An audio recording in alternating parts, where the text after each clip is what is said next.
একটি ঘটনা, দেশের মূলধারার সংবাদ মাধ্যমের ভূমিকা নিয়ে নানা প্রশ্ন।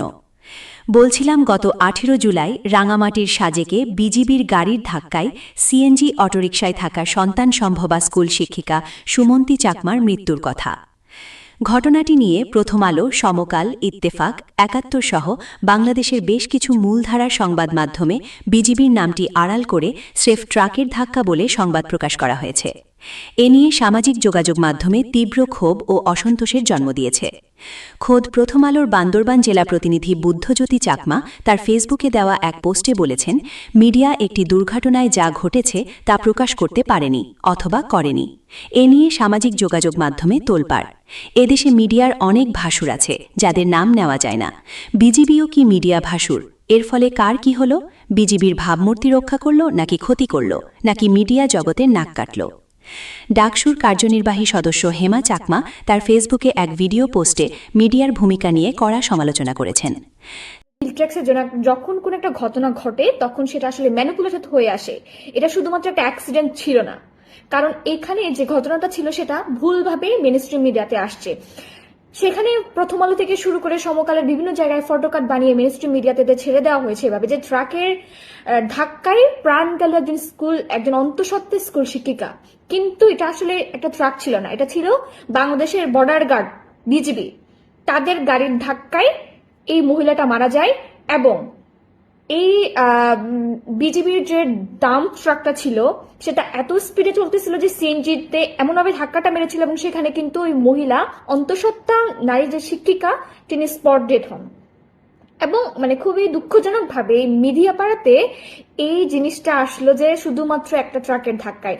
আমরা প্রতিবার দেখতে পেয়েছি হিলট্র্যাক্স এর কোনো একটা ইস্যুকে ধামাচাপা দেওয়ার জন্য মিডিয়াগুলো আসলে যেভাবে কাজ করে বলার ভাষা নাই। এই যে পুরো বাংলাদেশে আমরা যে সেকেন্ড ক্লাস সিটিজেনশিপ নিয়ে বেঁচে থাকি, এটার আসলে কি হবে আমি জানি না। হয়তো মানুষজন ভাবে বা মিডিয়া পাড়ি থেকে শুরু করে দুনিয়ার সব মানুষজন বা রাষ্ট্রের বনাম পাড়ির এই ধরনের ডিবেট থেকে আসলে এটা ওরা মনে করে যে জিনিসটা ওদের কাছে তো আসলে কোনো মেইনস্ট্রিম মিডিয়া নাই, ওদের কাছে তো আসলে এই জিনিসটা যদি আমরা যেভাবে প্রচার করি সেভাবেই চলে আসে, তাহলে যা ইচ্ছা মতো আমরা নিউজ করতে পারি। কিন্তু আসলে আমি জাস্ট বুঝতে পারি না, কালকে প্রথম আলোতে যে ফটো কার্ডের নিচে যত সব কমেন্ট গুলো আসছে সেখানে সবাই বলতেছে যে এটা আসলে শুধুমাত্র একটা ট্রাক অ্যাক্সিডেন্ট না, এটা বরং বিজিবির একটা গাড়ির ধাক্কায় ওই অন্তঃসত্ত্বা নারী শিক্ষিকা মারা গিয়েছে।